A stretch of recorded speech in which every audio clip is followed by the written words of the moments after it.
Welcome one, welcome all. It's time for NCAA Women's Hoops. It's a CCIW matchup as the visiting 9-3 Elmhurst Blue Jays take on the home Firebirds, who sit at 10-2. Hello everybody off the chilly lakefront of Lake Michigan in Kenosha, Wisconsin on this Wednesday evening. I'm Peter Ferreri, joined alongside me this evening as he has all season, Eric Elger. Eric, 9-3 overall for Elmhurst, but only 1-3 in conference play. Flipped the script 2-1 for Carthage overall. Carthage coming off a huge statement win this weekend. Yeah, against North Park. They really took it to them in the second quarter when Carthage outscored North Park 33-6 in that second quarter. And that's really where they jumped ahead and never looked back. And the standout player for Carthage, for sure, last game was Grace Cord, 21 points, 7 of 8 from the field goal, and 7-8 from the free throw line, led Carthage. Malia Green, 7 seconds, rock and roll. The lights are flashing. It's a light show at Tarble Arena.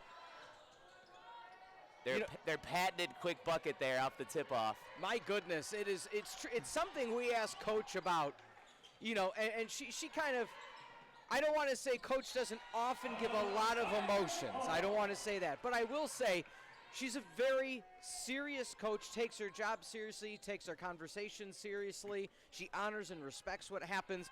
But we did get a little bit of a smile because when we said, how does that happen? She said, it's all practice. You practice each and every play, each and every scenario, each and every second of the game. It's not just get the tip and go figure it out. That's an opportunity for a point.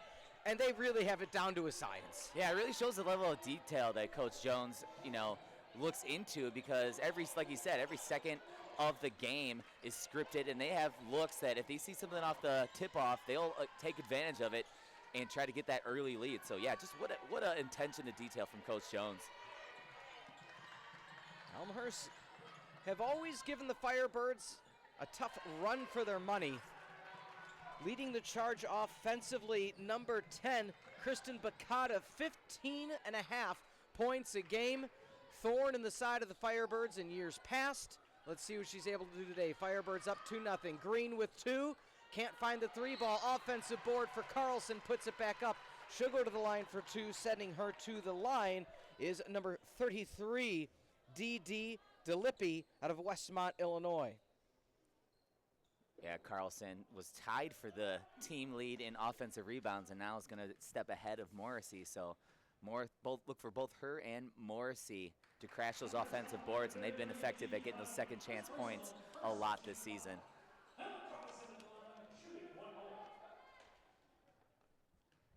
3-0 your score.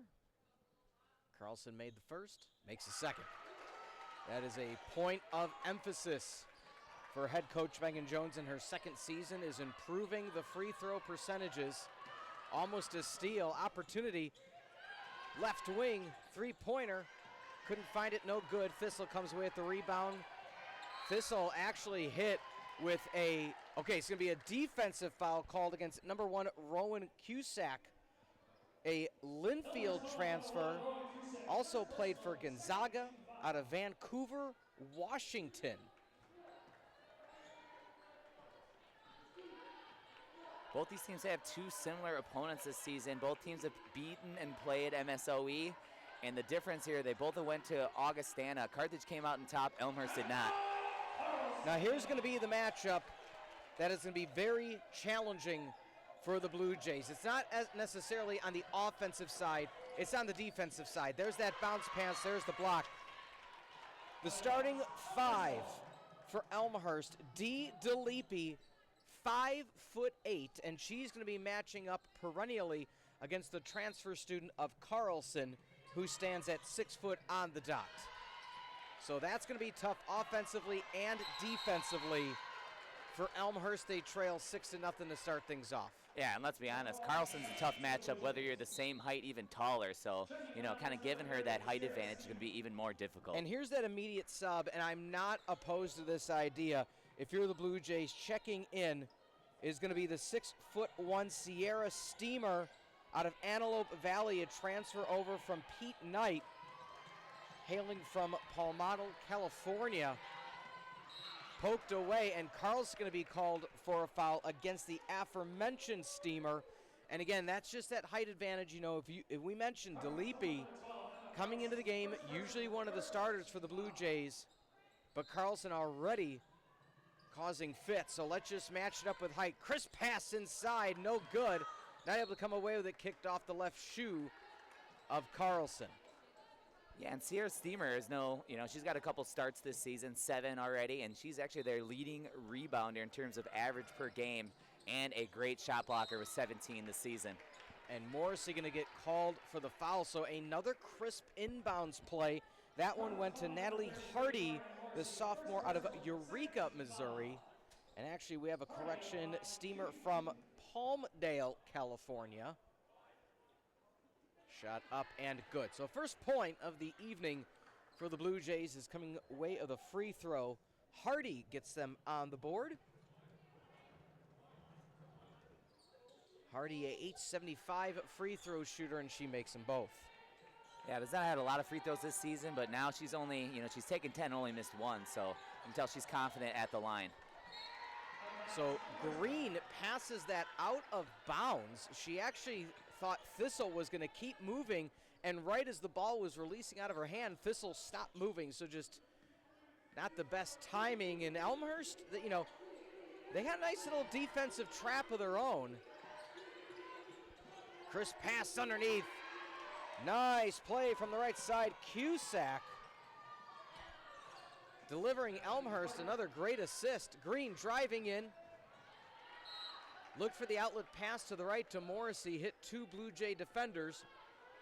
And it'll be an inbound opportunity for the Firebirds. Yeah, Elmhurst forcing 22 turnovers per game against their opponents, so they are aggressive just like the Firebirds on defense. So it's a Biggs lineup right now. Morrissey tries to float it in, couldn't find the bucket. Carlson marks that. Comes away with the rebound, and that's going to be a foul. So again, the height of Carlson. That might be something we see the Firebirds try to do all evening, is rotate their big. Grace Cord, we spoke about her, our player to watch, as she was the player of the game just a few days ago. And the height of Knebel comes up big in the paint. Good look, just like a nice little jump shot close to the hoop. And sometimes those close jump shots are hard to make, but she had no problem there. Crisp pass inside, not able to deliver a Steamer.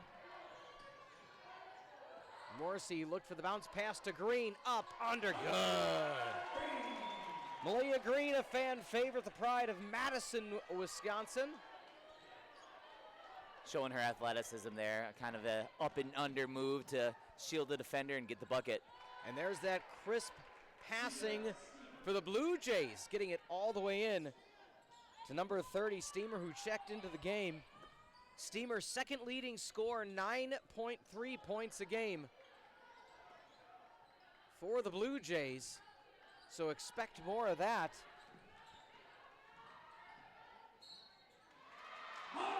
How about that from Morrissey? The strength to get the and one. Pure power. Looking on the assist side of things, Bakata leads the charge not only in the points category, but also 42 assists. But right behind is the aforementioned Rowan Cusack with 32 assists of her own. So Orozco has checked into the game now, giving Knebel a bit of a breather. We see Wamser lining up to check in. Again, Morrissey up and no good. So 12-6 your score. It was a 6-4 lead. So a 6-2 run now for the Firebirds. Carlson still in the contest, able to come away with the steal. Again, the prowess she has in the paint, not only offensively but defensively. That's going to be something the Blue Jays have to find a workaround for. Carlson driving in, baseline good. Not much Steamer can do. Steamer was guarding the top of the key. Carlson went baseline, no help. Full court press, trying to throw the Blue Jays off a bit here. Yeah, Carlson taking advantage, because if you can get by in the baseline, what you mentioned, there's not often a lot of help there. And so as a defender, you want to make sure to stop and almost put your foot on the baseline to make sure she can't get by you.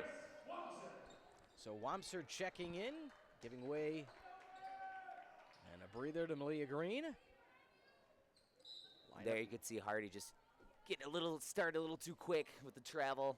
But Carthage likes to do that. Coach Jones talks about how she likes to speed up the other team's offense, and if you can speed them up, you can force mistakes similar to that. Wamser, top of the key. Morrissey looking for the three-pointer.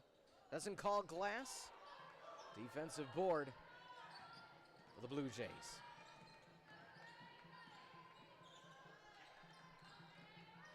Cutting in baseline, far pass to the top. Plenty of time for the Blue Jays. Steamer. Pump fake, drives in. The California product left hand up, but too strong. Carlson rebound. Something to mention as well, we talked about that Biggs rotation. Grace Cord hasn't seen the court yet today, so when Carlson needs a breather, and then if Cord needs a breather, you still have Pekaski at the helm. That rotation of 4s and 5s for the Firebirds, truly a strength in the CCIW. Thistle drives, Wamser looks baseline, might have been tipped. Thistle up, under and good. Highlight reel play for Emma Thistle, as we've come to expect from her all season. From my eyes, looks like to be the shortest player on the court, but coming out of the sea of trees there to get a reverse layup. And not a bad drive there. Number 14, Sierra Gibson. She had a big role last game against North Central, scoring 12 points. She led the way for the Blue Jays against the Cardinals.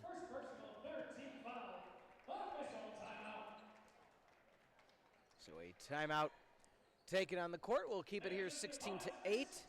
Your score. We appreciate you being with us on the Firebird Broadcasting Network.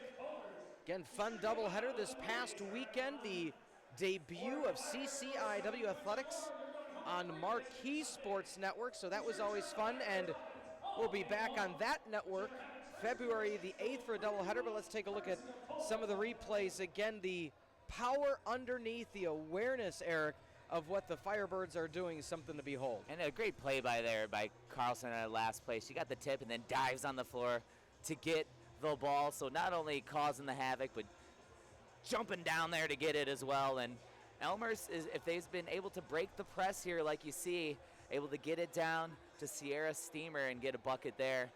And here Carlson, you'll see, driving to the baseline, going up strong.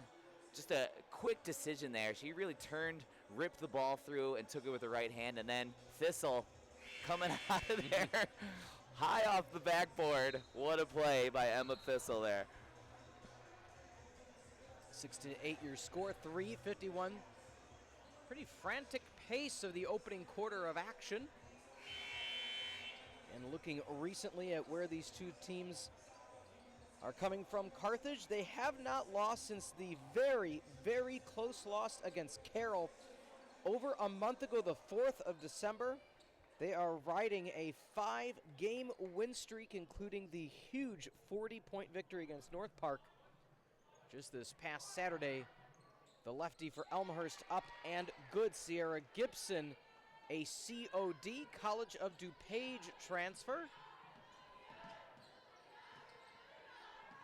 Strong pass ahead to Wamser to break the press. Orozco finds Thistle. Can she find the three-pointer? Cannot. Now Elmhurst looking to do something offensively. Bacata out of Valpo, Indiana. Nice pass inside. And that's going to be what the Blue Jays have to do. They have to keep feeding Steamer. That is the strength for this Blue Jays squad underneath the basket. Orozco drives in, mishandles.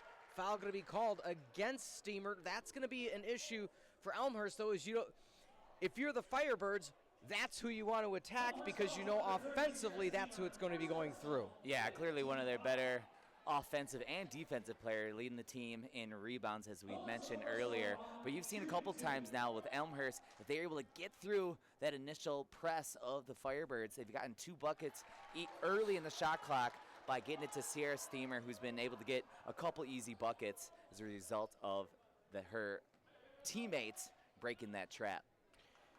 Another player to keep an eye on, shot up, no good, is going to be Deja Park. She's played in 7 games this season, but Park's 6'2", the junior out of Malcolm X in Chicago, Illinois, So that's a player I wouldn't be surprised at some point, again, already playing in 7 contests, to get some minutes here again, even just to be a presence in the physical nature in the paint. Yeah, and I was kind of looking at their minutes distribution, and Elmhurst has almost 12 players, and now their couple are just under 10 minutes a game, but they have a lot of players close to double digits in minutes played. A lot of that has to do with the pressure they like to apply on defense, and their coach loves to rotate them around. And Cameron Tucker, his first season here for the Blue Jays, and he's really got his bench players involved up and down, getting kind of almost all 12 players involved in most games. Gibson playing in 11 games, or this her 11th contest, 3rd leading scorer at 8.5 a game, a .571 free throw shooter, so really upping that average here against the Firebirds. Elmhurst and the Blue Jays back to within 4. You know, with the start the Firebirds had, you might have had that feeling of an early blowout, but Blue Jays saying not so fast. Yeah, Blue Jays clearly a talented team. I mean, it takes a lot to get 9 wins, so. Carlson fighting down low, jump ball going to be called. Possession arrow will stay with the Firebirds as we see Mariana Morrissey, Grace Cord, and Aaliyah Green coming back in quickly.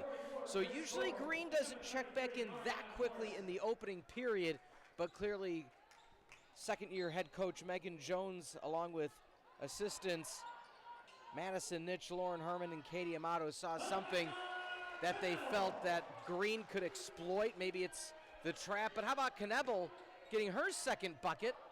Knebel not asked to do as much offensively as she has in years past. She's done a nice job of finding little pockets of space and really turning and shooting with confidence and knocking down 2 shots similar.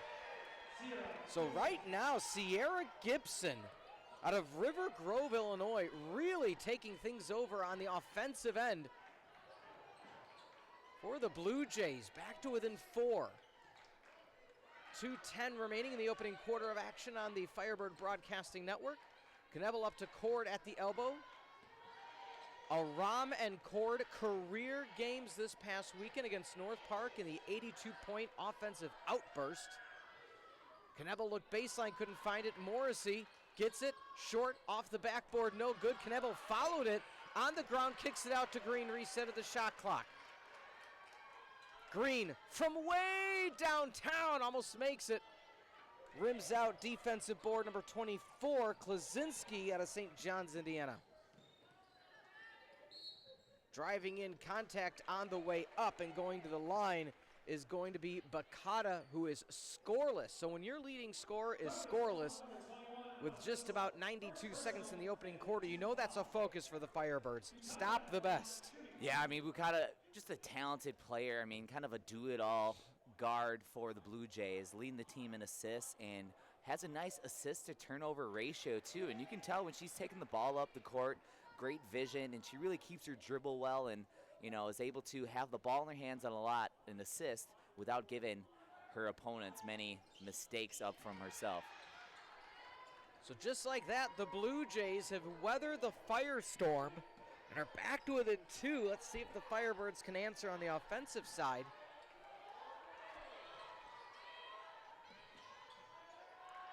Grace Cord with the pump fake.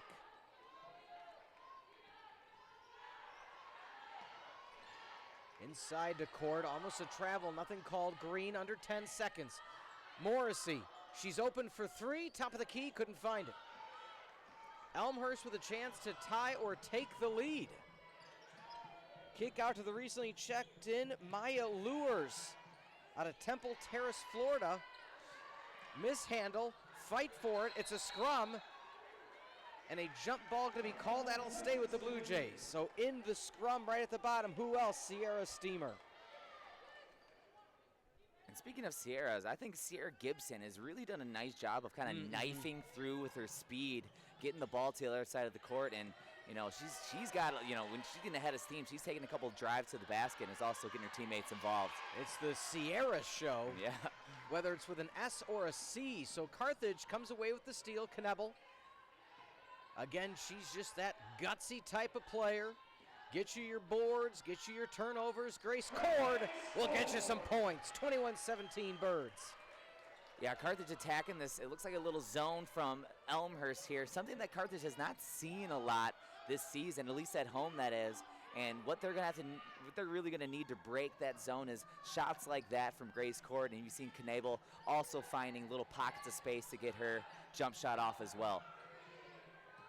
Hands up, off balance, shot for three, and as time expires, Kristen Bacata, the one player you don't want to even give an inch, she took advantage of it. A off balance, leaning three out of her hip, 21-20 your score. We'll take a timeout. Dance team, cheerleaders, Firebirds up by 1 on the Firebird Broadcasting Network.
Welcome back, 21-20 your score for Eric Elger. I'm Peter Ferreri, looking through some of the leaders. Gibson, Hardy, Steamer, Bacata, doing a great job. For the Blue Jays, it's the Battle of the Birds here on the Firebirds Broadcasting Network. And just like that, the Blue Jays and the speed of one of the Sierras has Elmhurst take the lead. Man, you can tell when Sierra Gibson gets the ball, you know she is dribbling it down the other side. She's really got a lot of confidence in her speed and ability, and she's really, like I said, has knifed through the Firebird defense, and they're getting Elmhurst the lead with that coast-to-coast drive. Well, and that's not something necessarily that the Firebirds have done wrong, but they're 1 for 5 out of their last 5, including 0 for 5 from 3. Shot clock going down. Morrissey off the glass. Answers the call. Mariana Morrissey gets her second bucket of the day, 23-22. First 2 shots by way of the free throw. Great drive there from the senior. Knew she had to attack, get this offense righted, and she's the perfect player to get that bucket. Morrissey comes away with the steal. Thistle pushing the pace. Gibson was right behind, so luckily enough for Thistle that she made a turn at the last moment.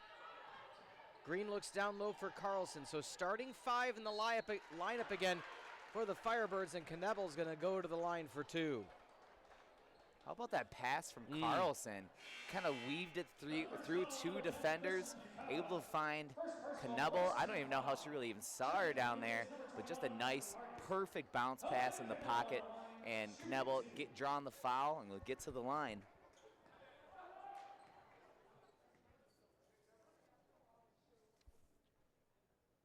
Up and good, the first one for Knebel. And by our record, that is her first made free throw of the season. Second up and good, so she's 2 for 3. Did you have the same note? Is that what you're looking at? I saw that as well, yeah. Pushing the pace, Blue Jays left-hand layup, couldn't find the bucket. Elmhurst is breaking this trap very quickly. So that's something that I'm sure Coach Jones will address in the halftime Pass underneath, Knebel underneath.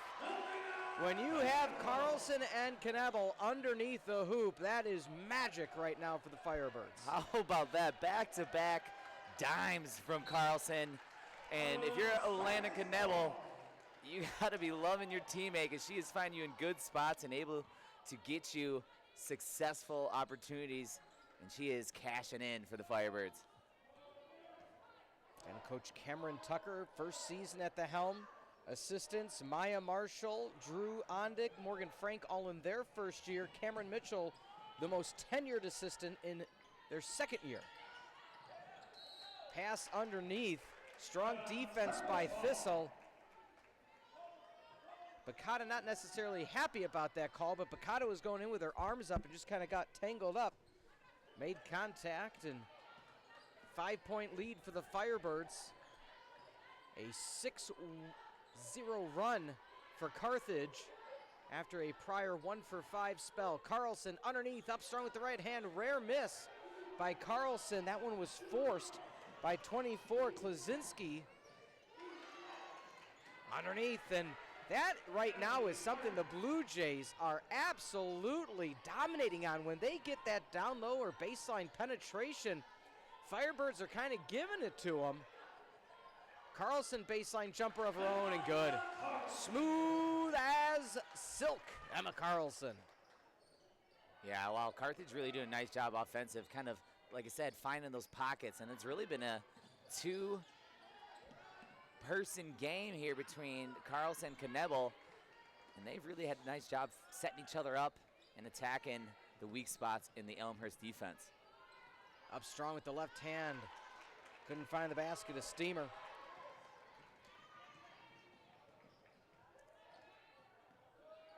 Something to note, have not yet seen the likes of Aram. Haven't seen Pekoski, some of the key rotational players for the Firebirds. So shorter bench so far in the onset.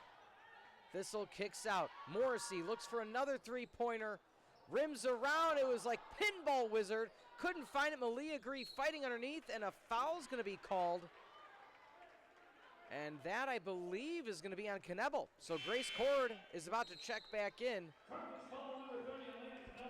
for Alana Knebel, or for Carlson, excuse me. So Knebel stays in, Carlson gets the breather, Cord stays in, Green checks out for Wamser.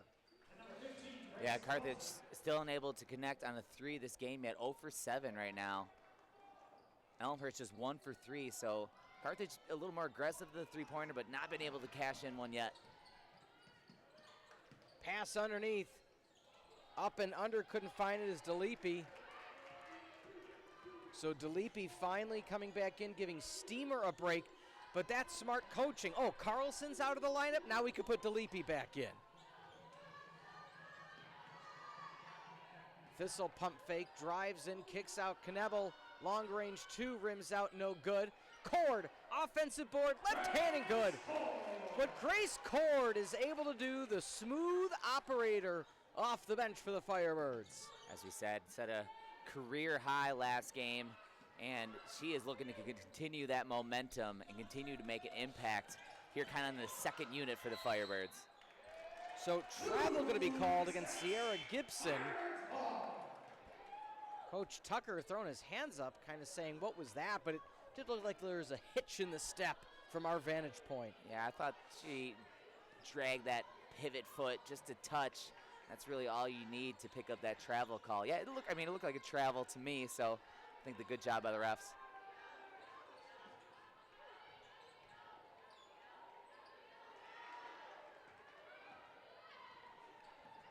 There's a steal from Bukata, and just I really like her all-around game. Up strong with the left hand is Bukata. One of those players that just, slow, and bam, shot out like a cannon. And here indeed comes in Nora Aram. So right as the official timeout happens, your score 31-24 for Eric Elger on Peter Ferreri. Looking at some of the trends right now, 10-2 run in the last 4 minutes for the Firebirds. However, scoreless from three. And here again, and I appreciate our replay operators just showing the absolute speed of Gibson.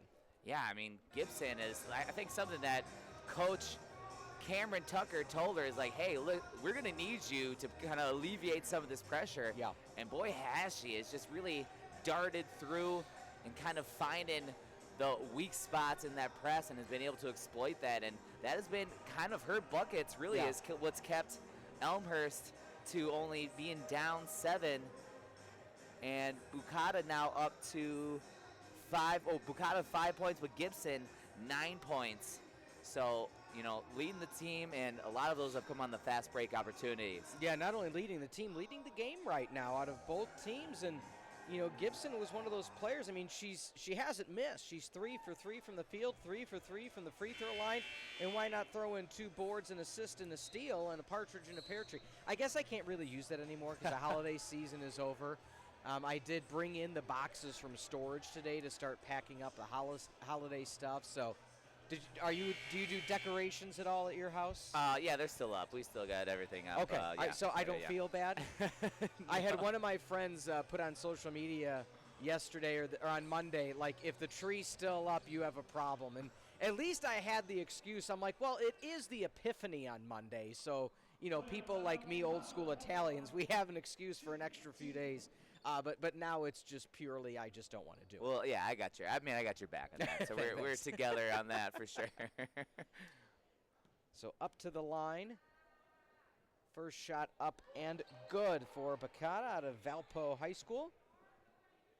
A quiet 6 points so far. But again, they're one of the leaders for this team in continually finding a way year after year, game after game. Only a sophomore, but had such a presence in their matchups last year. Underneath Grace Court, pump fake kicked away. That might have actually hit a dance team member, but all is good. Yeah, Bukati can kind of take a look. I mean, she's got to the free throw line quite a bit. I mean, she's been coming into this game, the free throw line 68 attempts, which is by far the most attempts on both teams. So she's effective at doing that. And she can shoot him pretty well, too. There's that speed again. The Blue Jays, Sierra Gibson, it is her show this evening. 11 points so far for Gibson. She is just averaging 8 a game. So is already above the average with 4 and 10 or so, trying to say, remaining in the first half. High pass to Morrissey. Aram is open for 3. Had her career high the other day.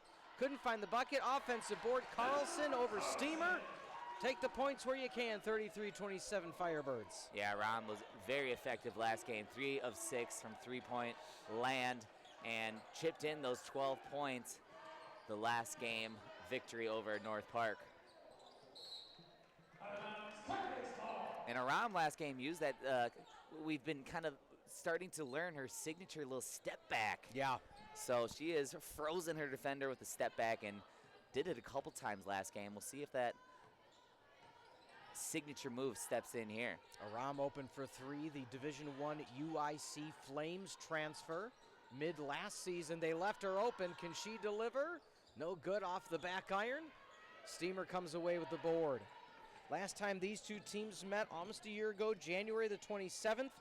Of 2024, Elmhurst, a 91-88 victory. And the Blue Jays back to within 4. That game was tied at halftime, and if you recall, Eric, I believe you were here with me, that went to triple overtime. That included just some wild shots to send it to the next overtime and so on and so forth. Carthage, however, 25-8 overall against the Blue Jays. Shot up good. There's that crisp pass underneath by Steamer, or to Steamer. Yeah, I remember that last Elmhurst game well because I believe, I know I was, but I was coming off some sickness. And yes, you were. If there was a game I did not need to go to 7 overtimes, it was that one.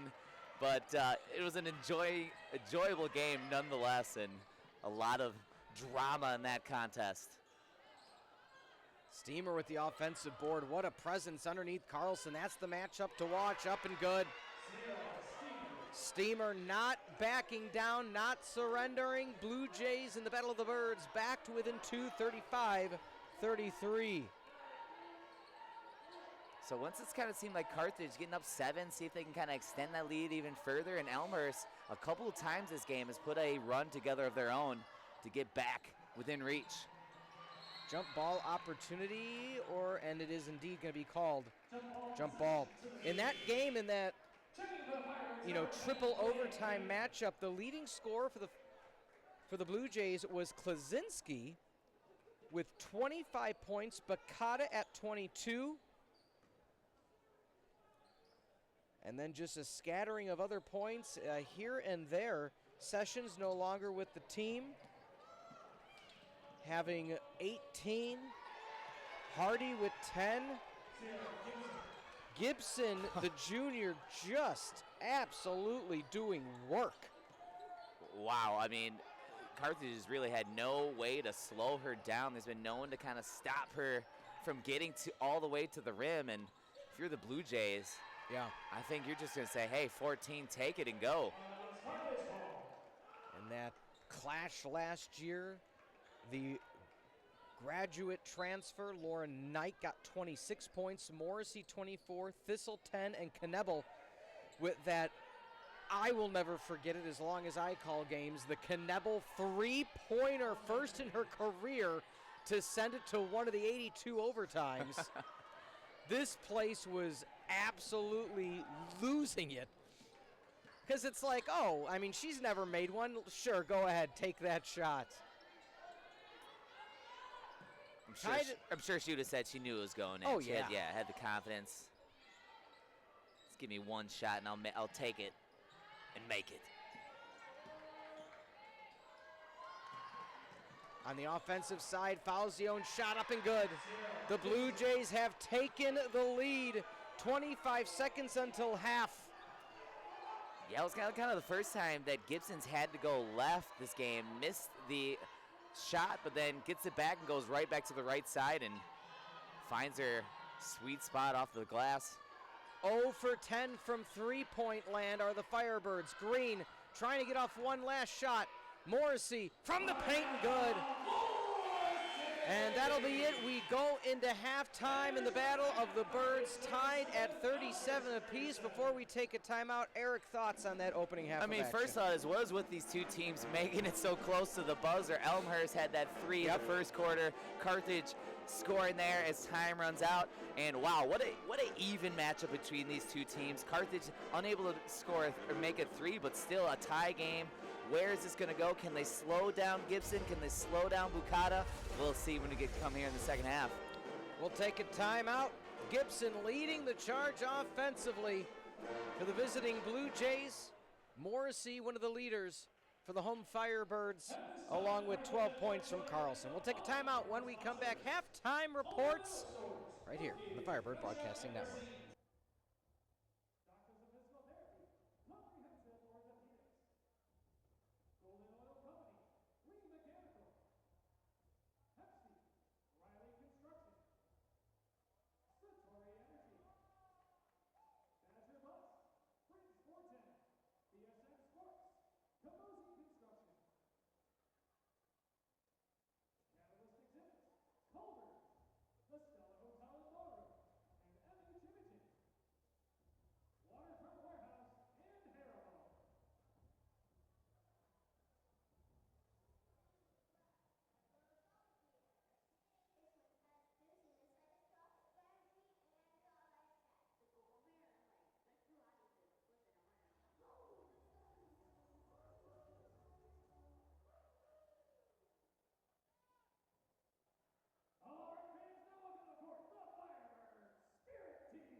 Being a student athlete at Carthage, you get the best of both worlds, honestly.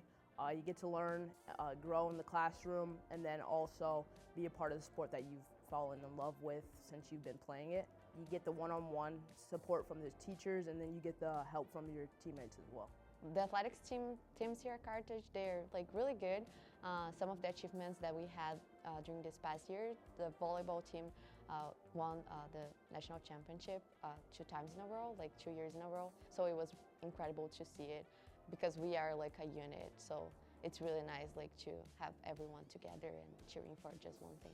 So the athletic facilities at Carthage, they're new and improving each and every year. We have the baseball, softball, and football field that all of our athletes compete on.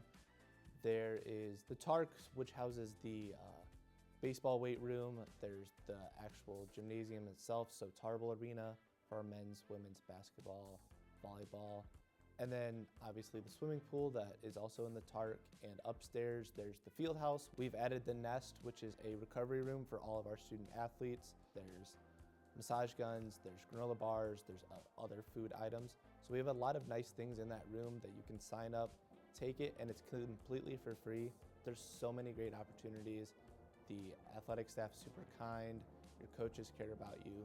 There's just so much that goes into being a student athlete that it's an experience I would not take back.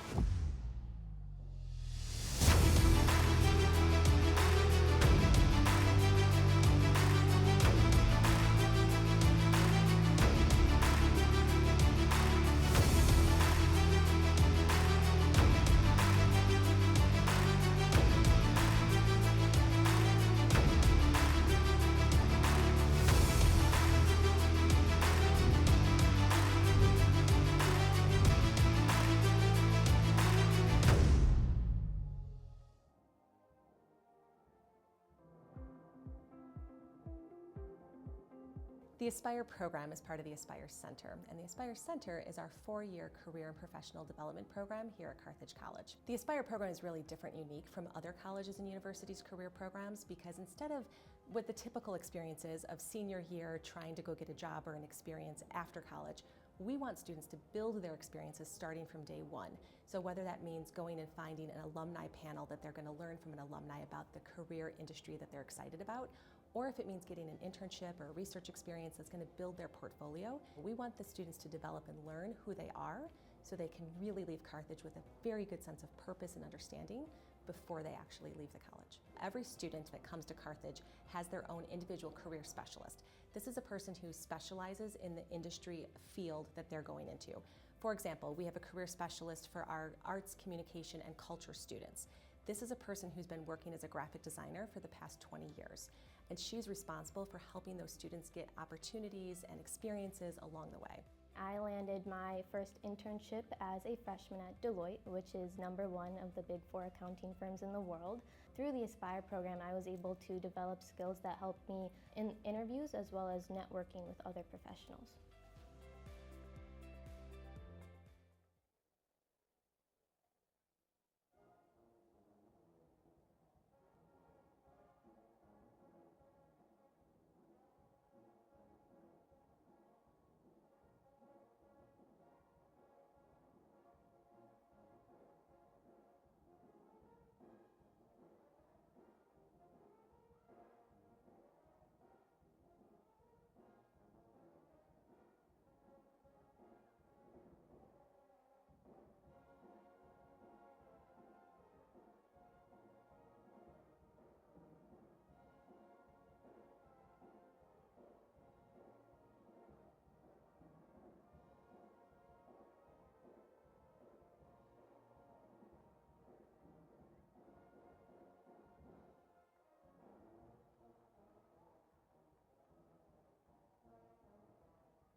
Welcome back. Halftime report here on the Firebird Broadcasting Network. Let's look through some of the stats. Both teams fairly close in amount of shots made, but Elmhurst doing it at a much better and quicker and cleaner percentage right now. The 0 for 10 from three-point land, Eric, is something I am sure the Firebirds are going to hope that the law of averages helps them out in half number 2. Yeah, you would expect the team, not to go over an entire game, and Carthage has the shooters to alleviate and to correct that, like you said, to get the percentages kind of where they are. But one of the things that stands out to me, just looking through our halftime stats here, is Elmhurst up to 12 fast break points, and a lot of those coming from the quickness of Sierra Gibson. And I kind of wonder, it seems like Elmhurst has not been bothered by the full court pressure that Carthage has tried to use all game. I mean, Carthage, you can take a look, Elmhurst only 8 turnovers, Carthage only 5 turnovers. Yeah. So that's interesting too, that Elmhurst, a team that likes to force turnovers themselves, but both teams taking care of the ball. It's really been those fast break points that have kind of kept Elmhurst within, shooting range, and Carthage on the other side, it's been Carlson, Knable finding those pockets in the zone and knocking down jumpers. Yeah, something else to keep in mind, and not that it bears any mentioning, but Dee DeLepe having a conversation with the coaches right now on the sideline. Maybe it's like, hey, when your number's called again in half number 2, let's figure it out, because again, when they rely on somebody like that to be such a strong person with the team, mind you, only averaging about 5 points a game, but she started an all-12 contest, so she's somebody that they're going to have a second half run that she didn't necessarily have in the first half. As for Carthage, though, Carlson 5 for 8 leading the charge offensively. Knebel right behind. Morrissey a quiet 6 points in the opening half. Expect much more from her in half number 2. Yeah, Morrissey, I think, has kind of had to adjust with what Elmhurst has presented this night defensively, because that zone really has kept her out of the paint, and we know that Morrissey likes to get to the basket with her quickness, something that we've seen a lot of out of Gibson. And Morrissey's gonna have to try to find some spaces where she can be aggressive. The three-point shot hasn't been there tonight, not really her strength, but can she find some ways to either get her teammates involved and really exert the type of player that she is and the senior leader that she can be for this Firebird team. All right, one final timeout. We'll come back. Second half action in 30 here on the Firebird Broadcasting Network.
Welcome in, second half action, third quarter beginning on the Firebird Broadcast Network from Kenosha, Wisconsin. A chilly evening in Wisconsin, and a misguided pass in.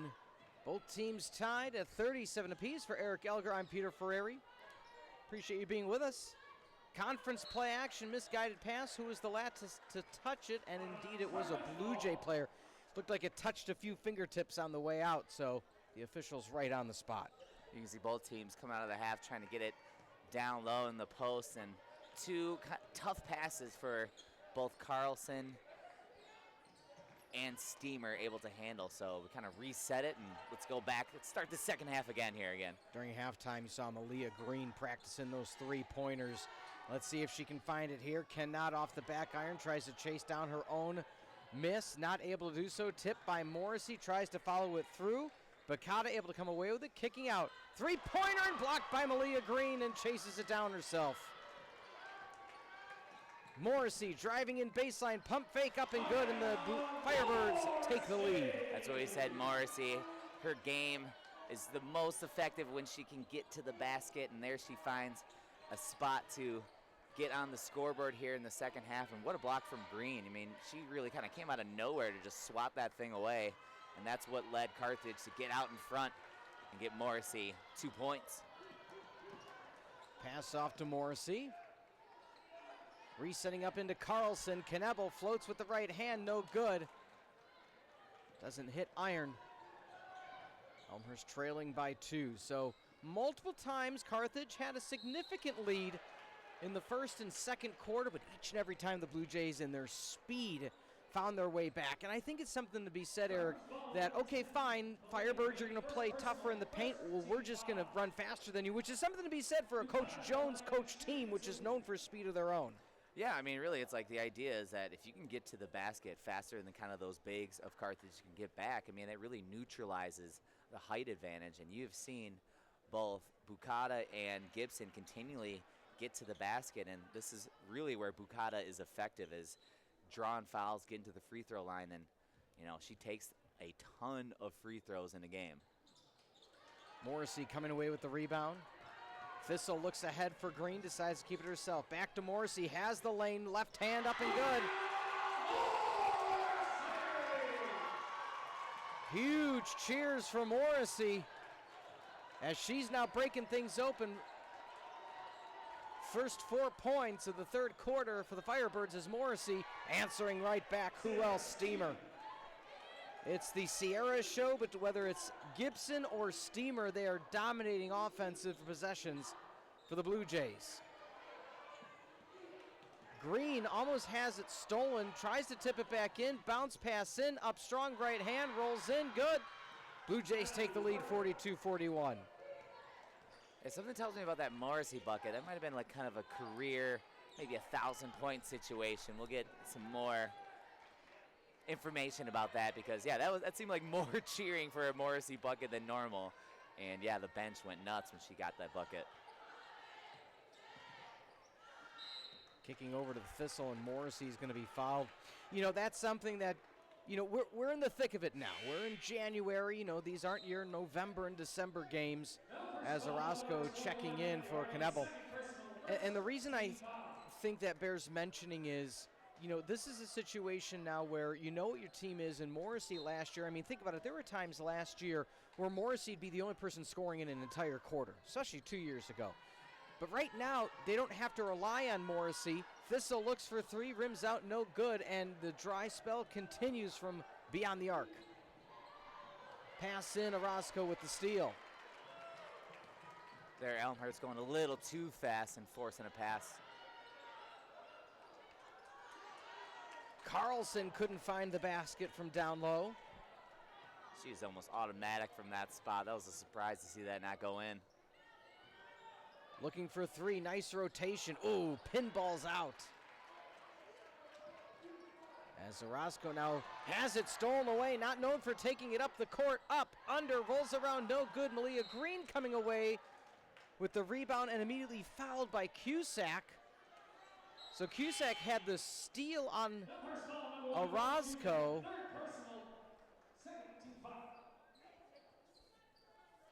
(42-41). Yeah, that was one of those layups that Alyssa Orozco was definitely hoping didn't go in because, you know, that was kind of a unforced error, and she is able to get out without really causing any damage and see if she can make a difference on the offensive end here.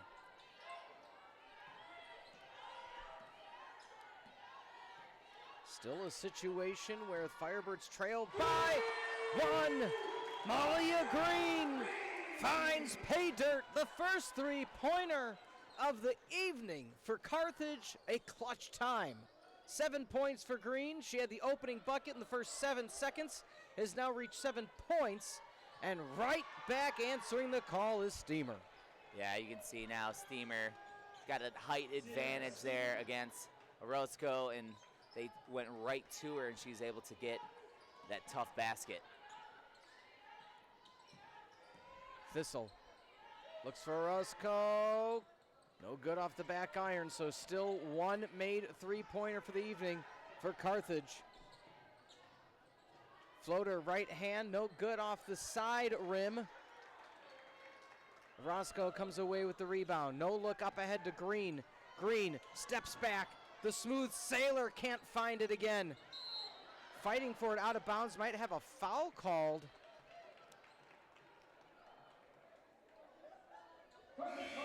As getting up slowly was Bakata. So double sub now for the Blue Jays.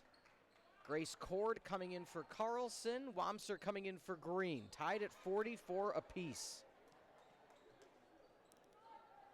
Yeah, this has been really back and forth. I mean, Carthage has gotten some leads. Elmhurst able to fight back and get kind of their first lead late in the first half, and it has been back and forth ever since.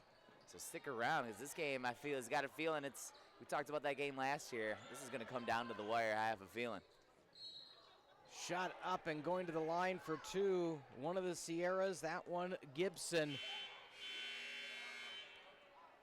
And that is going to yield a official timeout.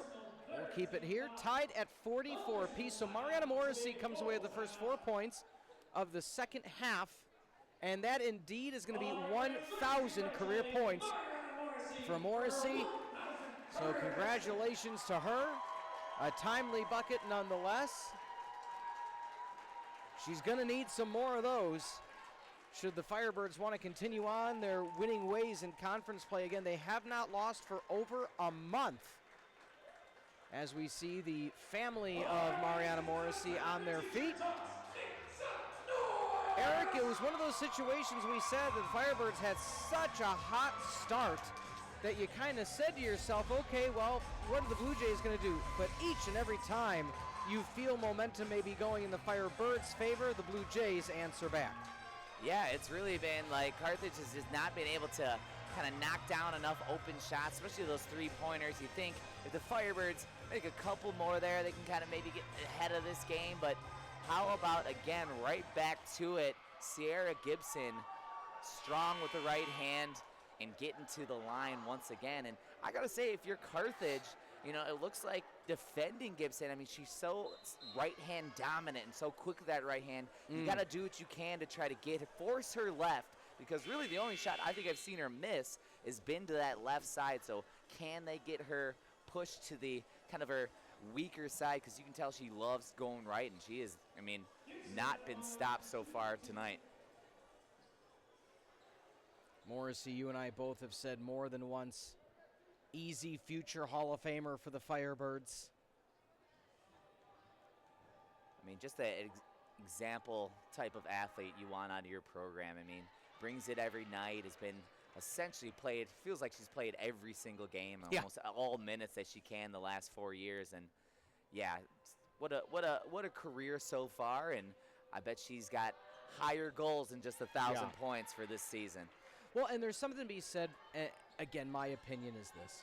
You have a coaching change, and the new coach kind of says, look, we need you to be the leader, but you don't have to be the top point scorer each and every night. We're building a team around you to do so, and you bought into it as Wamser is going to go to the line for two. And it's just been something to behold, because a lot of times, shooters are going to shoot, and there's no issue with that, no problem with that.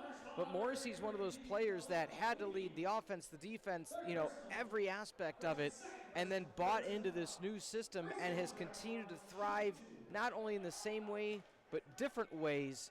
It just speaks to the type of player she is. Yeah, just really the unselfishness. She's not someone that says, I got to get my 12, 15 shots. You kind of take what you can and find ways to make an impact, whether it's putting up points or playing defense and trying to get steals. And we've mentioned how great of a rebounder she is as well. Wamser now 3 for 8 on the season from the free throw line. Morrissey, the steal, tip to Wamser, driving baseline, tries to kick it out. Last touched by Gibson. And 24 seconds is what the Firebirds will have with 4:21 remaining to regain the lead. And Carthage has done a nice job on this zone with getting the ball and having cutters get to the basket. And credit to Carthage, they've been able to find some of those cutters, get into the hoop, and that has been a way to have some success. And there you can see Grace Cord kind of popping out to the elbow and turning and firing, and nice job by her of getting that basket and finding the sweet spot in the zone. Well, one thing I was going to mention, the up and under, Gibson off the backboard, no good, shoots again, no good, and Orozco comes away with the rebound. This is a lineup that can favor the Blue Jays. You have no Knebel, and you have no Carlson in the lineup, but guess what? Grace Cord answers the call, 49-46. Grace Cord I'm in the game, I'll shoot. Yeah, wow, I mean, she's been so effective. I mean, not starting, but as soon as she gets in there, really leads that kind of second unit, and she's their go-to scorer, it looks like, when they kind of take some of those starters out. And, why wouldn't you keep giving it to Grace Cord? And now she's going to take a breather and get Carlson back. But, man, Cord has been so effective, and what a weapon for Coach Megan Jones. Officials today, Dan Schmidt, Mark Schakowsky, and Carl Birch. Oh, wide open underneath and a miss. Stemmer misses another one. So 2-point Blake misses for Steamer on that sequence. Carlson, Morrissey, can she find her first three-pointer of the evening? She cannot. And Wamser tried to get the offensive board to no avail. And that's something where if you're the Firebirds now, I mean, there's no way around it. That is a gaudy 1 for 17 from three. Elmhurst, they are not known for taking three-pointers. They've taken 6, they're 1 for 6. So you're not expecting them. They're that quick drive and cut type of game style. So you're not expecting that outside shooting like that. The Firebirds, for all intents and purposes, I will say it, I'm surprised they're an overall 41% shooting, seeing that they've missed 16 three-pointers. Yeah, and really that's because those post players like Cord, Carlson, Knebel really been effective in kind of turning those mid-range jumpers and knocking those down. I like that. The K-sounding players, Cord, Carlson, Knebel, we need a T-shirt with it. Yeah, I mean, that's really where the Carthage offense, I mean, you take a look, too. Carthage has put up 12 more shots than Elmhurst. So just by kind of law of averages, he's getting more shots. You got to think that Carthage can continue to put pressure on Elmhurst, and hopefully some of those threes. And I almost was going to say, once you saw that first three go in, I was going to say something like, sometimes it's like the lid was removed, but that has not been the case. Someone put the lid back on the hoop. But we'll see if the Firebirds can get it fired up here. Gibson now 18 points. 6 for 10 from the field, 6 for 6 from the free throw line in 17 minutes for the Firebirds. How about that? Grace Cord, 4 for 4 from the field, 2 boards, 8 points in 6 minutes. That's efficient, to say the least.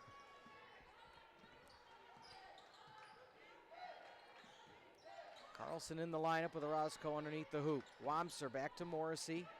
Morrissey drawing the double team, floats up from the elbow, can't find it. Carlson back to Orozco. Trying to pound the paint underneath. Morrissey tries to tip it away. Coming away with it once again is going to be Bacata. Bacata floats out a little bit high, but retrieved by Cusack underneath. Steamer, basket. The Sierra show is something to behold between the two of Steamer and Gibson. It truly is a 1-2 punch that is causing everybody in the CCIW fits. Orozco driving in, picks up the dribble, out to Thistle. And that's been interesting to see out of Elmhurst. They're kind of been a team effort, but it's really been 3 players tonight carrying the scoring load. So going to the line is going to be Orozco. Foul going to be called actually on M.C. Brown out of Boylan Catholic in McChesney Park, Illinois. Haven't said her name much. At first, Steamer thought the foul was on her, but the foul actually came from behind. tied at 50, second point of the evening for Orozco, makes the second bucket. Roscoe second on the team in free throw percentage after Grace Cord, so she is another one of those Carthage players confident at the free throw line. Bacata floats it into Steamer. She's double teamed under the hoop. That'll leave somebody open, and that somebody is the aforementioned M.C. Brown, and Elmhurst takes the lead with 1:18 remaining. Carthage 51 points. I don't want to necessarily say a far cry from where they were, but Orozco. Timeout called by head coach Megan Jones with the Firebirds up by 1. I love the aggression here from Orozco, getting to the free throw line last possession and there, finding her shot, and Carthage has not had any hesitation out of their kind of taller bigs. I mean, I wouldn't say Orozco you'd call a big, but really working around the elbow, working around the paint area, and knocking down a lot of those jumpers. And man, thank goodness that they've been able to knock those down, because without those mid-range shots, Carthage would be in a lot of trouble, missing 16 three-pointers, as we've mentioned. 53-52, Firebirds up by 1. Dance team about to take it away.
(53-52) your score on the Firebird Broadcasting Network. I'm Peter Ferreri alongside Eric Elger. 1:07 remaining in the third. Firebirds a slim 1-point lead. And how about this? Usually with the press, Carthage usually has Wamser or Morrissey out on the floor, and now they got both of them in there, so really trying to ratchet up the pressure as Coach Megan Jones. Well, one thing I think that bears mentioning, we spoke about how Carthage took that early lead more than once and was utilizing the bigs, but then the Blue Jays said, okay, well, we're just going to start running fast, and we're only going to keep Steamer in the game to be our big. I mean, that is a beyond NBA range three-pointer and a miss. Is that going to be a foul? Okay, that's going to be a shot clock violation, I believe, before the foul, and it is. Well, they're going to discuss it because there was no rim touch, so it should have been a shot clock violation on Bacata's miss, and then it went out of play, and then Maya Lures hit. Okay, so indeed it's going to be the call because Lure's shot was after the buzzer sounded. Yeah, Justin, our PA announcer, calling that 30-second shot clock, and he knew he had the call, right? Refs had to take a minute to get the call, but kudos to Justin down there in the PA. He was making the call almost before it was made, but yeah, that's what it ended up being. And Carthage now, can they extend, get this lead greater than one? Yeah, another Californian checking into the game, Salika Ely, the senior out of Chino Hills, California, in the contest. Orozco, Morrissey, layup, good. 3-point lead for the Firebirds. Almost a steal with 2, with 1. The buzzer's going to sound. The Blue Jays can't get a shot off. And going into the fourth and final frame, Carthage leading in the Battle of the Birds. Can they hold this lead, or will the Blue Jays come back? And who knows, maybe a triple overtime's in store just like last year. We'll find out. Don't go anywhere on the Firebird Broadcasting Network.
Fourth quarter begins. 55-52 your score on the Firebird Broadcasting Network. Alongside Eric Elger, I'm Peter Ferreri. Live from Kenosha, Wisconsin, Gibson, a rare miss on the right-hand floater, toughly contested by Carthage. Yeah, Morrissey did a nice job of using her speed to counter the speed of Gibson, and yeah, really forced a tough shot there. As you mentioned, Knebel not getting a lot of playing time. Wamser, they're trying to get a little bit more speed along with Orozco. Carlson floats up, right hand, rims out, no good. Another defensive rebound by Steamer. For all intents and purposes, the earlier loss in conference play by the Firebirds against Carroll, again, not to diminish Carroll winning, but Carthage had a very comfortable lead at the end, and they just, I mean, think about it, what was it, 3 possessions in a row, had a travel, and just, kind of folded at the end. This is a formula that the Blue Jays have done that said, okay, well, you're fast, and we're just going to be faster. We're going to shoot it quickly. We're not going to give you an opportunity, and so that was unique because I believe Bakata just tripped over herself. Able to laugh it off a little bit. Yeah, just an unfortunate, just tangling of the feet. And Orozco's coming off here, but man, she really had a nice little run of offense there, whether it was assisting. She had a nice pass to Morrissey and had a couple of baskets herself. So Orozco takes a well-deserved little break. Carlson looks out. Thistle way downtown. Good rotation. Couldn't find it. Carlson offensive board. A little bit too strong.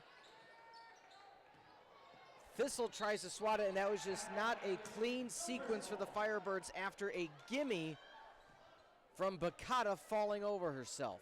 So 55-54.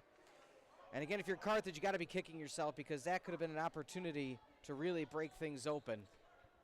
Yeah, that is something that Carthage has really done well this game. Now has a 15-9 offensive rebound advantage. So they've been able to get those second chance points, but Wamser with the steal.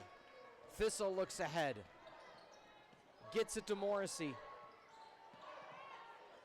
Back out to Wamser, Knebel. So starting lineup in minus Green and Wamser, 15 on the shot clock. Wamser, can she find the trifecta? And she does. Three-pointer from outside. 58-54, one of the biggest leads for the Firebirds in the second half. Steamer drives in right hand, misses the point-blank shot. That is rare. yeah, she did a nice job getting to the hoop there, but yeah, unable to connect. And an offensive foul going to be called against Morrissey, driving in and just, for all intents and purposes, plowed through Gibson, and Green relieving Wamser. And Wamser, after that last three-pointer, she's shooting 50%, only 4 of 8 from the three-point line, so it's not taking a lot of them, but now she's shooting over 50%, so it's contributed there where she can. Anytime the Firebirds have had a chance to really try to pull this one away, Blue Jays have immediately responded. Gibson drives in. That might be a travel, and it is. She tried to split the uprights of Green and Knebel, not able to do so, took an extra step. And immediately Coach Tucker saying, hey, slow it down. Yeah, the Firebirds have done a nice job of containing Gibson. She's just not been as able, finding it as easy to get into the hoop there, and 2 great defensive stops for the Firebirds. And hopefully they can cash in and extend this lead. Knebel. Green can't leave her open. She can't find the bucket. Tip back up. Is Green able to run it down? And last touch, they're saying, was on Green. She tried to keep it in. Her and Cusack kind of got mixed up with things. 4-point lead still stands. 6:44 remaining in the contest. If it's between these two teams, you could say in regulation. Yeah, they're just it just seems like such an even matchup between these two teams anytime they play. This game no different, and credit to Elmhurst is sticking in there and really not letting Carthage kind of extend that lead and get a little more comfortable in this game. Steamer, right hand, tries to push it through. Green gets the rebound. 2 misses, back-to-back attempts for Steamer. Those were falling at ease in the opening frames. Carthage did a nice job there, getting a quick double on her to make that her life a little harder, and that's what put her off that shot. Under 8. Somebody's going to have to take a shot. Green looks for the pass into Morrissey, splits the upright. Carlson, baseline, quick shooter in the paint, couldn't find it. Morrissey, what a nice tip by Knebel. Thistle, open for 3. Rims out again, another miss. Morrissey, pump fake, Steamer. So Steamer's on the ground in pain. She got hit in the face, but Morrissey's going to go to the line for 2. And Carlson gives a little tap to Steamer. Slow to get up, but looks like she's okay. So Morrissey actually has not popped up.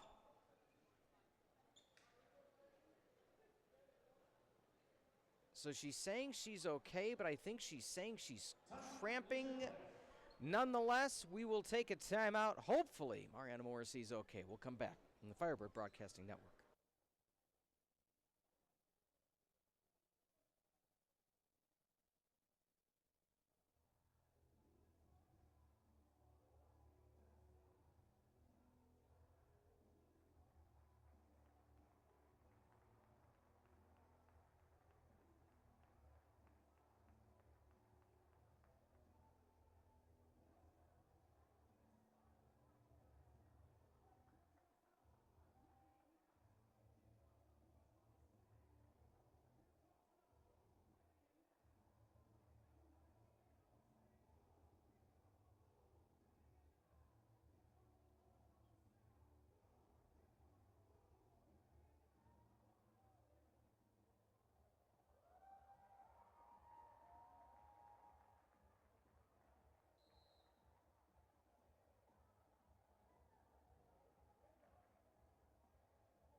Smiles from ear to ear from Mariana Morrissey. I know everybody took a collective gasp, but she was smiling through the pain, saying potentially just a cramp, and you know what, if you play as much as she does, not surprised.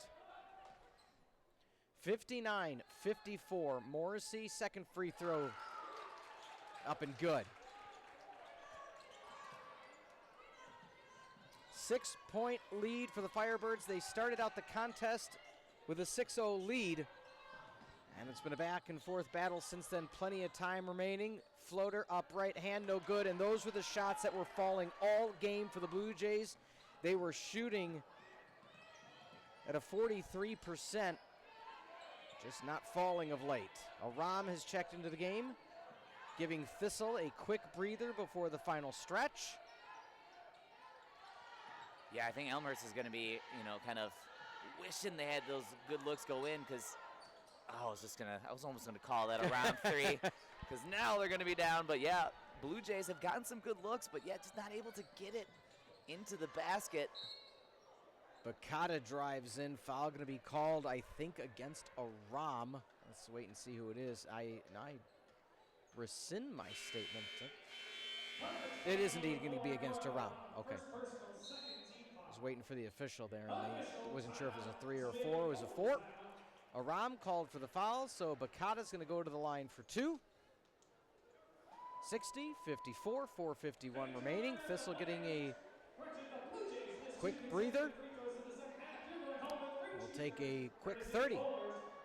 Make way for the dance team. When we come back, continuation of fourth quarter action.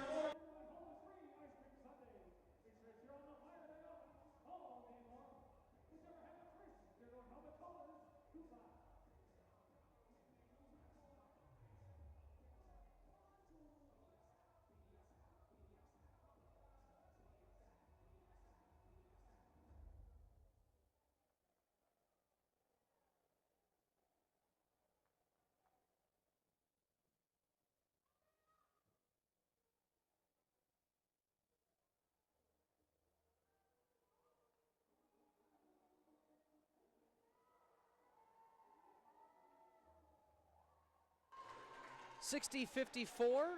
Guess that wasn't quite much of a dance routine as they, I blame the PA announcer, Justin. I know he's going to go back and listen to this and get mad at us, but we love Justin. He'll be with me on the call. Home opener Friday, men's volleyball. They come into the season, Eric, preseason as the 8th ranked team nationally for men's volleyball, and that's pretty good.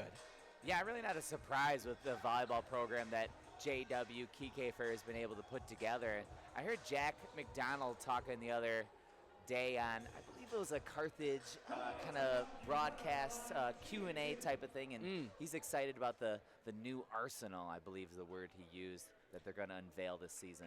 2 national championship banners, the undefeated 2021 season, 24-3 in 2022. I do keep saying, talking it into existence.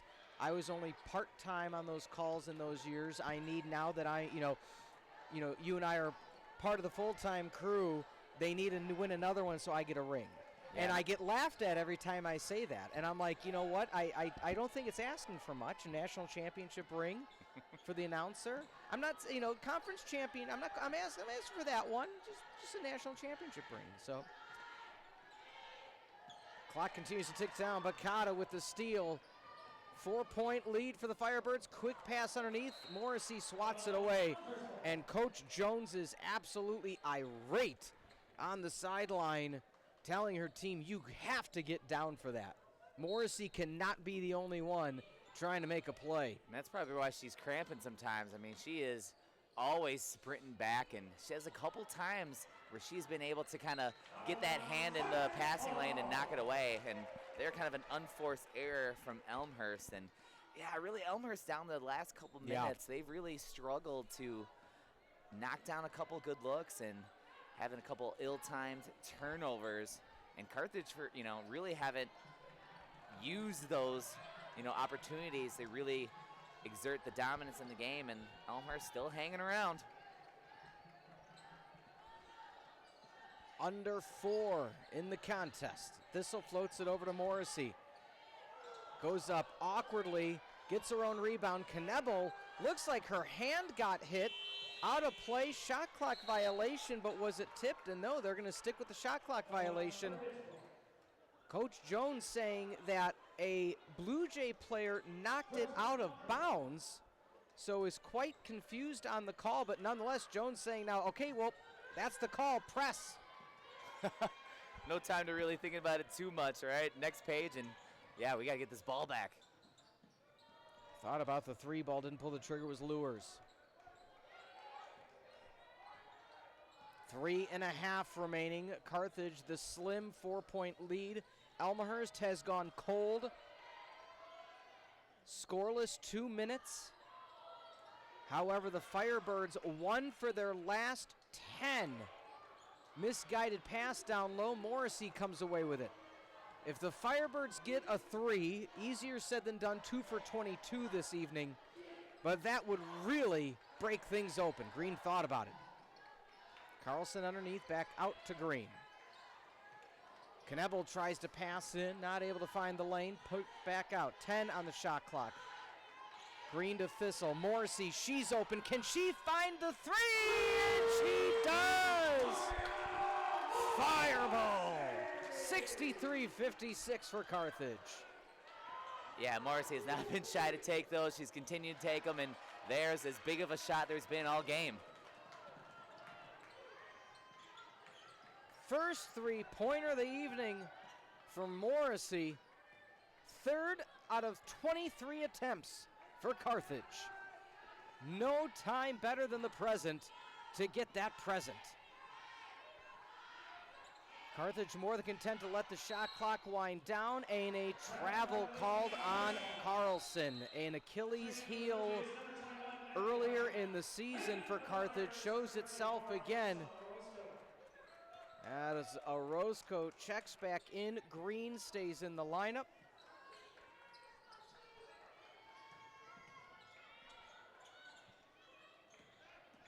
If you're Elmhurst, you got to think they're going to try to stay aggressive and get to the basket. They're trying to get it down. You can see trying to get it to Sierra Steamer but really, you know, they've been able to keep Bukata for the most part and Gibson out of the lane. So Carthage has kind of cut off two of their lanes that they've taken, and it really looks like they're going to try to keep getting it to Steamer. Elmhurst now 1 out of their last 9. They haven't scored in 3 minutes. They heard me saying that and take the timeout. Quick 2-ball by number 10, Bukata, and a quiet 13 points now for number 10. We'll keep it here. 63-58. Let's talk about Elmhurst.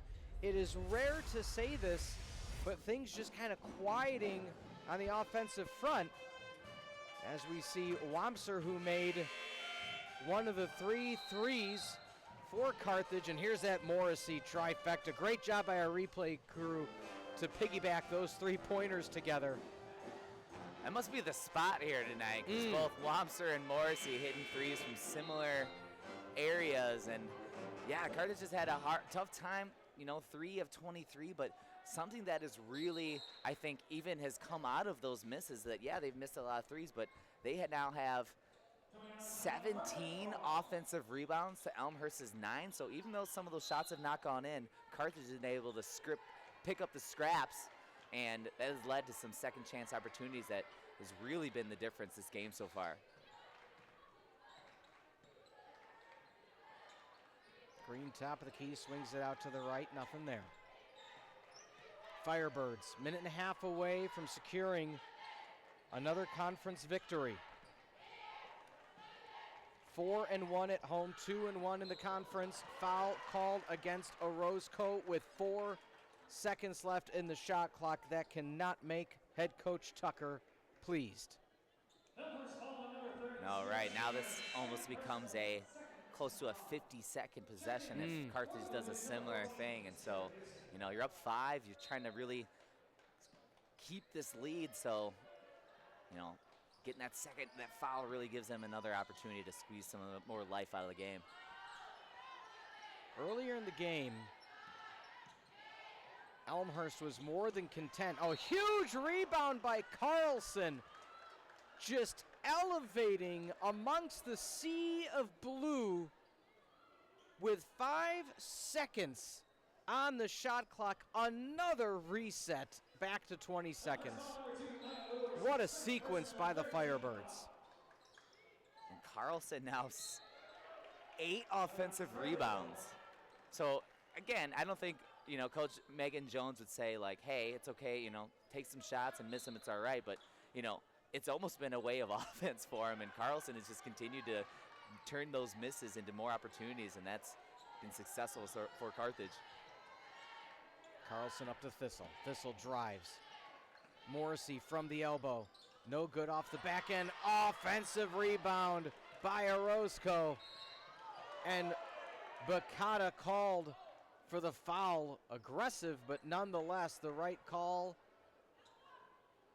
Eric, there is 45 seconds remaining in the game, and the Blue Jays have not touched the ball, I feel, in hours. Yeah, it's really been, I mean, Elmhurst has gone from playing straight up defense to now they have to foul. So that's all been in the span of 1 time on the floor here for the Firebirds.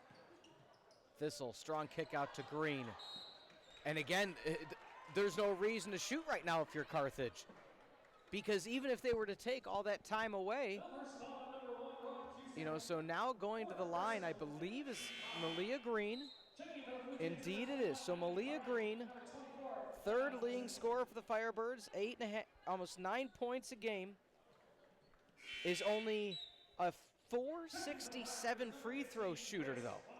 So if you're Elmhurst, you're saying to yourself, okay, well, if we have to foul somebody, this is somebody we want to foul. Yeah, and if you're Malia Green, this is your time to just knock them in coolly. There it is. I mean, and how demoralizing are these offensive rebounds for Carthage? Is because Elmhurst, you know, you have good defense, you get a shot, they miss it, and yet Carthage ends up with it once again, and now you're back in your defensive stance. You got to make another stop, and it just has really been tough for Elmhurst to kind of bounce back from how many offensive rebounds they've given up tonight. Yeah, Green as Green was making her way off the court, the stoic face of head coach Jones, just nodding her head with no expression. And that tells you everything you need to know. Did the job, nailed the free throws, got your minutes, got your hours in the gym. We know that these players have been practicing. And if you're Elmhurst right now, you're down 65, 58, 38 seconds. Plenty of game time left, but you're kind of shaking your head saying, where did the past few minutes go? Because we literally just kept giving up possession after possession after possession. Yeah, it's really been, Elmhurst has just struggled here. It seems like these last 4 minutes. I mean, I want to say it was tied close to around 52, 52, somewhere in that region. And yeah, Carthage has really been offensive rebound after offensive rebound. And there, a turnover. Yeah, right out of the inbounds. And Green comes away with it, floats up to Thistle, but tipped away. You kind of mentioned it, when you hit about the 3-minute mark is when so timeout on the court. But you brought it up, Eric, and I think it bears a lot of mentioning. Once players like Sierra Steamer started missing those point-blank shots that had kept them blow for blow, punch for punch, even with Carthage. Carthage was staying even with shooting 3 for 23 from three-point land. But they were diversifying their approach. It was all the Sierras for the Blue Jays. Once that well dried up, you kind of say to yourself, what's going to happen? And then it didn't. The same thing happened defensively. Yeah, it's really been a great defensive effort here from Carthage. I think you can tell Coach Megan Jones had to make some adjustments just with the way that they were able to get to the basket. And wow, they've really done a nice job on Sierra Gibson, and really Elmhurst has kind of rely on the free throw shooting of Bukata and continually to go with Steamer. And Steamer has missed a couple baskets, rimmed in and out a couple times, and that's been the way forward for Carthage. And now you want to get it to your best free throw shooters because they have to foul. And, whoever's getting the ball here, Orozco, we mentioned, one of the best free throw shooters on the team. She's out on the floor right now.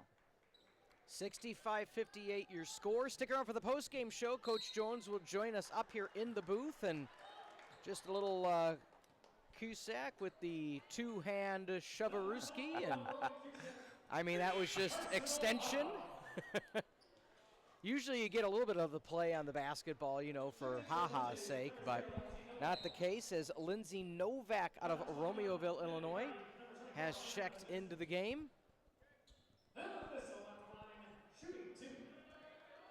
And 30 seconds remain. I mean, it's only a 7-point lead. It's only an 8-point lead. But, I mean, it feels like an insurmountable lead at this point, just based on what Carthage has done possessing the ball. Yeah. So Elmhurst decides to take another timeout. It's a lead to 9. This is the biggest lead of the evening, and we have it with 30 seconds remaining in the contest. Again, not to look too far ahead, Cusack, that was her 5th and final foul, so she fouls out of the game. But unless something miraculously happens, I don't think we're going to have a triple overtime like last year. I agree with you here, right? So, and you're okay with that? I'm okay with that. Really, I mean, you're at the point in the game at Carthage, you just don't really want to foul or do something where they can get an and one or maybe a 4-point play. And so even if, Elmhurst, even if they score quick here, it's really just going to come down to clean inbounds passing and absorbing the foul, not, coughing it up, and then just, calmly knocking down the free throws. And really, Carthage has done an awesome job. Both teams shooting in the over 80% from the free throw line. So Carthage, as we mentioned, is Coach Megan Jones hasn't, always loved some of the free throw shooting they've had in previous games, but you got to like 14 of 17, and that is going to be key here in crunch time. This weekend, Milliken comes to town, doubleheader against these home Firebirds.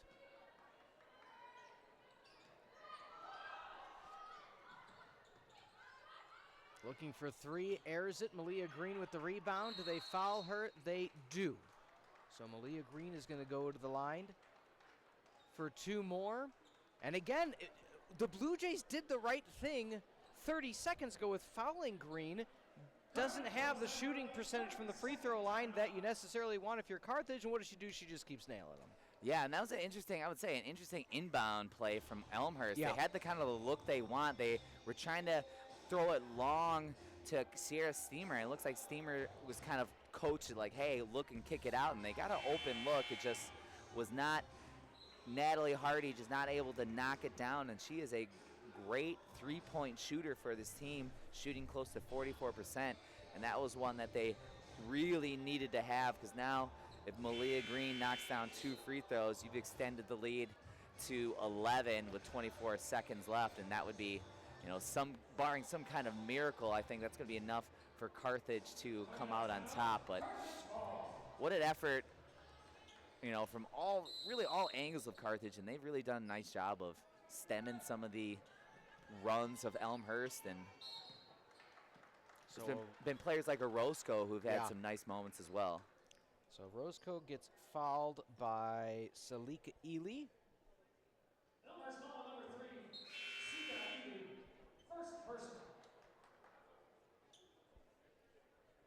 And so Ely checks out. So it seems what the rotation is, bring in some players to do the foul and then send somebody else to the line. Roscoe now having herself, as you mentioned more than once, a very fine evening.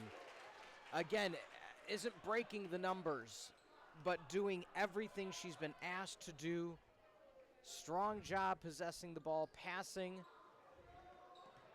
and nice job saving the play by Klaczynski, but taken away, and that'll just about do it. 10-point victory. The Firebirds will come away with 68-58. With 3, with 2, with 1. That'll be it. That'll be all she wrote. Carthage comes away, continuing their winning ways, 6 in a row, 3-1 now in conference play, as they are more than happy, Eric, with the result tonight, weathered the storm from the Blue Jays, and able to come out victorious. Yeah, really, take a look at the fourth quarter, holding Elmhurst to 6 points. So really, putting the clamp down on defense, getting those extra opportunities on the offensive end, and Elmhurst just didn't have enough offense to keep up with Carthage in the fourth quarter. We'll take a timeout. When we come back, the Coach Jones post-game show. Don't go anywhere. We'll be back on the Firebird Broadcasting Network.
And welcome into the post-game show here on the Firebird Broadcasting Network. For Eric Elger, I'm Peter Ferreri, joined now by Coach Megan Jones. Coach, let me start off by saying my favorite part of the game, they started to foul. Malia Green goes to the line.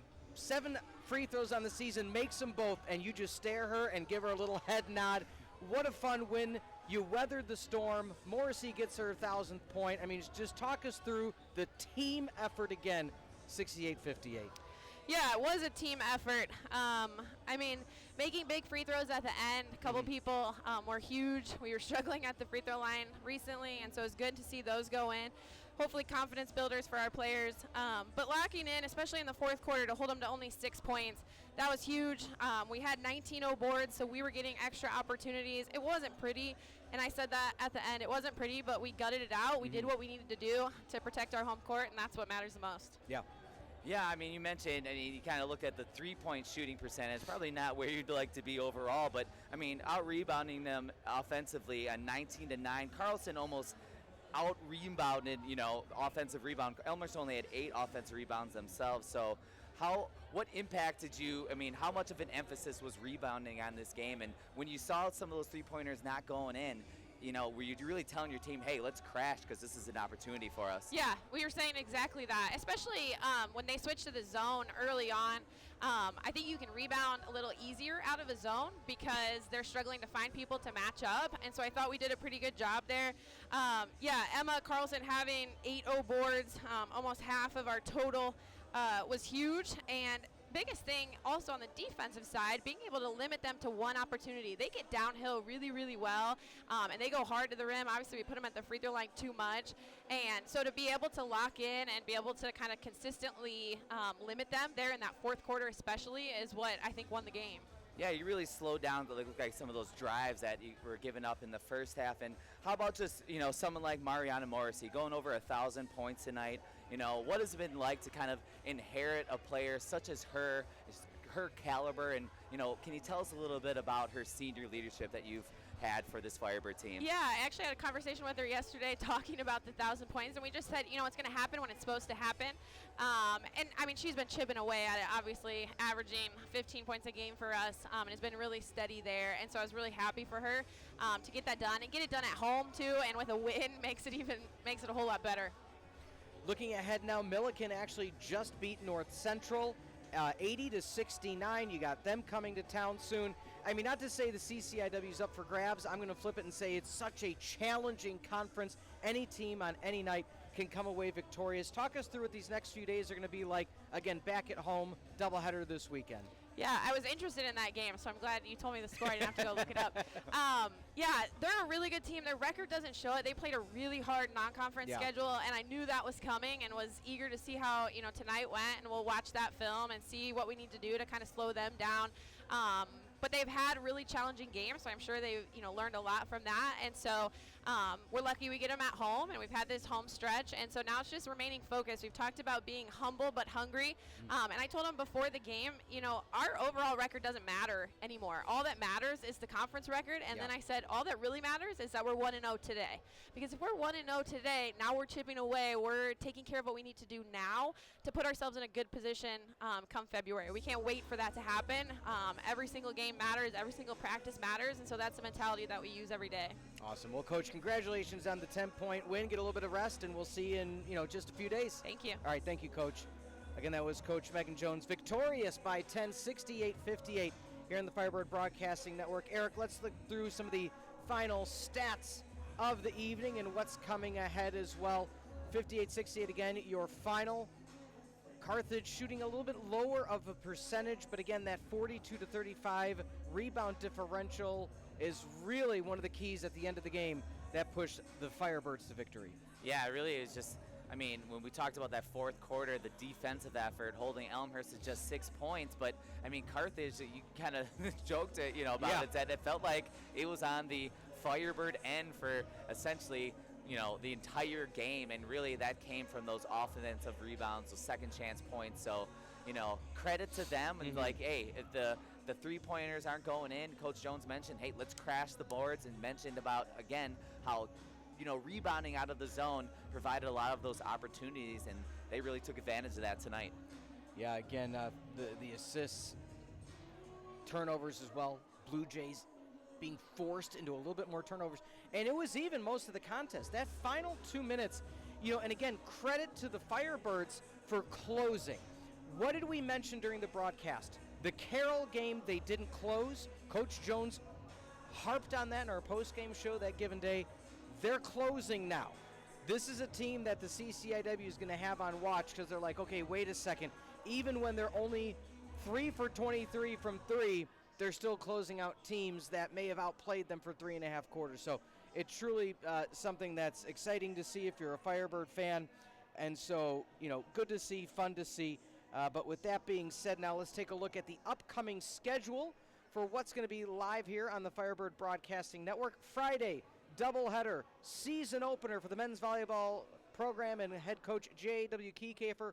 4:30 versus Lakeland, 7 versus St. Norbert. And then you and I are back here this Saturday for the doubleheader against Milliken. And then again next Wednesday, we're back a week from today, men's basketball versus North Central. That will be a huge lineup. As for the visiting squad of Elmhurst, they'll be taking on North Park next Wednesday, January 15th, so they have a little bit of a layoff for themselves. And then as for Carthage, once again, this Saturday, December the 14th at 2 o'clock. We want to thank you all for joining us this Wednesday evening in Kenosha. Excuse me there. Whoa, I don't know what that was. For Mike Love, John Voinovich, Laura, the assistant producer this evening, as well as the crew, the camera operators and producers, Natasha, Marissa, Jeremy, Addison, Zoe, and Ainsley, some of the best in the CCIW. This program has been a presentation of Firebird Broadcast Productions and Carthage College. Copyright 2025. Once again, for Eric Elger and Peter Ferreri, 68-58, your final. Firebirds over the Blue Jays in the Battle of the Birds on the Firebird Broadcasting Network.